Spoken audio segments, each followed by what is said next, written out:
نو دا خو یو وړوکی ماشوم و چې دا دومره غټ قدم اخلي څنګه چې لکه ځان پانسي کوي او د خپل ژوند خاتمه کوي د یو پیپر د وجې نو ځان پسې ګیټ بند کړی دی او بس هغې نه پس د بډې رااخیستی دی او ګاډر ته یې اچولی و میز او بالښتونه یې پرېښي دی ډبل بیډ کې په هغې ولاړ دی او بس ځان ته یې پانسي اچولې ده او چې مونږ چې 40 منټ بعد نیمه ګنټه بس ورغلو نو بس د خپل ژوند خاتمه کړې.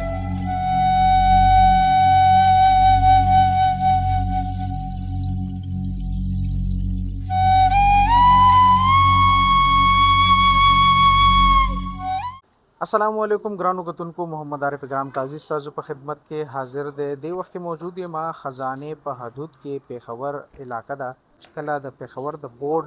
نتایج راغلل نو هغې نه بعد یو افسوسناک واقعه پیښه شوې وه. یو ځوان زلمی هلک چې 19 کاله د هغه ایج و او نوم یې و عزیر هغه خودکشي کړې وه. نهایت افسوسناک واقعه وا نه صرف د هغې کوروالا د هغې خاندان په دې غم کې خفه و بلکې پوره علاقه چې کومه ده نو هغه د دې په واقعه باندې ډېر زیات افسوس وکړلو. دې وخت کې د هغې کزن ما سره موجود دی هغې سره خبرې کوو چې هغه دې هکله څه وایي.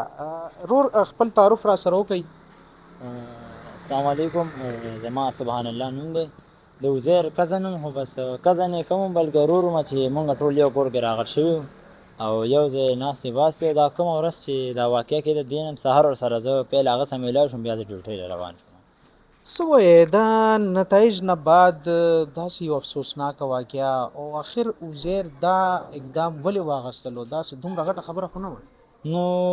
که خبره شي د نتایجو نو لکه اوسه پورې ورته مونږ دا نه ویلي چې یاره ستا نمبر یې کمې دي یا دا دی هغه دی بس والله علم ناڅاپي او دغه و هغه دا اقدام اخیستی دی اوس مونږ نه خبر دغه به ویلې مس رب ته دی دې اوس مونږ ته پته نشته دی چې د څنګه دا قدم اخیستی دومره غټ قدم زمونږ په خاندان کې لا اوسه پورې لکه زما خپله 22-23 سال زما ایج دی ما اوسه پورې لا تمانچه لاس کې نه ده اخیستی نو دا خو یو وړوکی ماشوم چې دا دومره غټ قدم اخلي څنګه چې لکه ځان پانسي کوي او د خپل ژوند خاتمه کوي د یو پیپر د وجې نه. دی ریزلټ چک کړی او چا ولا چک کړی او څنګه او کله یې چک کړی ریزلټ زمونږ ماما زوی دی ما نه مشر دی هغه ریزلټ یې وکتلو هغه ورته ویل چې یاره ماشاءالله ستا ښه مارکس راغلي یو پیپر دې کمپاړ دی هېڅ خبره نه ده دوباره به ورکړي او 800 پلس مارکس یې راغلي وو هغه چې بیا کور ته تللی دی مور ته ویلې چې مور یې مبارک شه زه پاس شوم خوشحاله شو نو مور هم خوشحاله شوه مور یو بلې کمرې ته لاړه دا خپلې کمرې ته لاړه مور ته وایي چې ویلې زه اوده کېږم زما په سر درد دی نو ځان پسې ګیټ بند کړی دی او بس هغې نه پس د بډې رااخیستی دی او ګاډر ته یې اچولی و میز او بالښتونه یې پرېښي دی ډبل بیډ کې په هغې ولاړ دی او بس ځان ته یې پانسي اچولې ده او چې مونږ چې 40 منټ بعد نیمه ګنټه بس ورغلو نو بس د خپل ژوند خاتمه کړې وه. څه وایې دې وخت کې د کور څه حالات دي ځکه چې ځوان زلمی هلک د کور لاړلو نو د کور حالات خو ډېر سخت دي خامخا د پلار دغه 2 زامن یو یو مشر او یو دا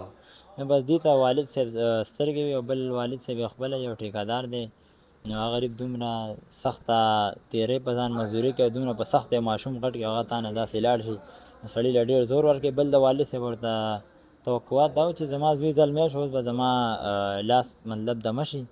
هغه بس له بده مرغه هغه هم بس خپل ژوند خاتمه وکړه نو موږ ټول یې ډېر خفه څنګه چې تاسو وویل هغه زما یو ملګری مو نو هغه خواهشات څه وو څه به یې خوښول د هغه اخلاقیات څنګه وو خلکو سره رویه څنګه وه دویم دا دی چې هغه څه ویل چې زه به څه جوړېږم یاره رویې خبره شي نو هغه خو خپل دی خو پردو سره هم دومره ښه رویه وه چې په مرګ باندې مونږ خو جړل خو چې څومره خواږې ملګري او څومره رشته داران ګاونډیانو څومره وو د علاقې خلکو ډېرو زیات ټول ورسره وجړل او اخلاقیات او باقي دیني لحاظ سره نو ماشاءالله یو مونځ د نه دی قضا کړی دی ځکه وایم دا کومه ورځ چې ریزلټ په دې ورځ هم د سبق ته ناست یم نه ترور ته ویلې چې وزیره څنګه سبق ورته چې لالا بس نن مې ریزلټ دی نو ځان ته لږه دوا کوم سبق یې ویلې بیا د جمع مونځ یې کړی دی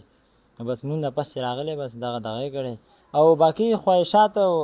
دغه چې کوم فیوچر پلانونه هغې د هغې کزن و هغې MBBS ته تللی و ډاکټر زه نو ده ویل چې یاره زه هم دغه طرف ته لاړ شم شاید که دغې و نو هغه مونږ ته لکه هغې بولم دغه خدای ته دی خو اوس دغه کیدای شي دغه خواهشات نه وي وجې بس که هغه ویل چې زما کال ضایع شو دې وجې هغه دغه کړی څه وایې دې کتونکو ته مطلب دا دومره غټه خبره خو نه ده ولې دا خلک دې طرف ته ځي یو نصیحت خپلې آیندې څه داسې مطلب دا دی د میټریک امتحانات دا خو دوباره هم خلک ورکولی شي تاسو څه وایي نو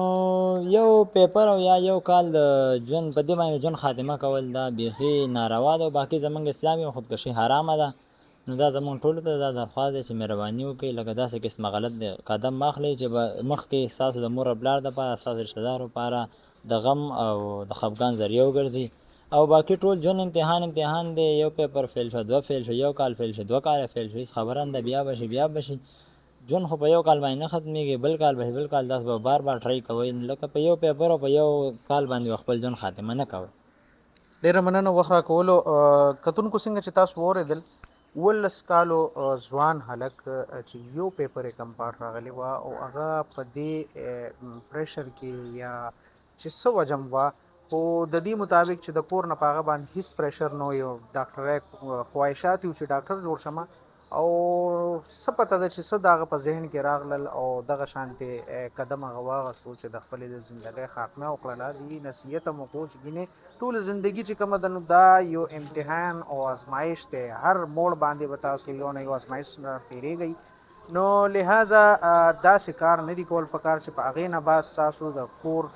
حالات ټوټلي خراب دي دې وخت کې د دې د کور حالات چې کوم دي هغه د مور وي خور وي پلار وي رونه خویندې څومره خاندان یا فیملی ده یا علاقه ده نو هغه په دې غم کې چې کوم دی نو افسرده ده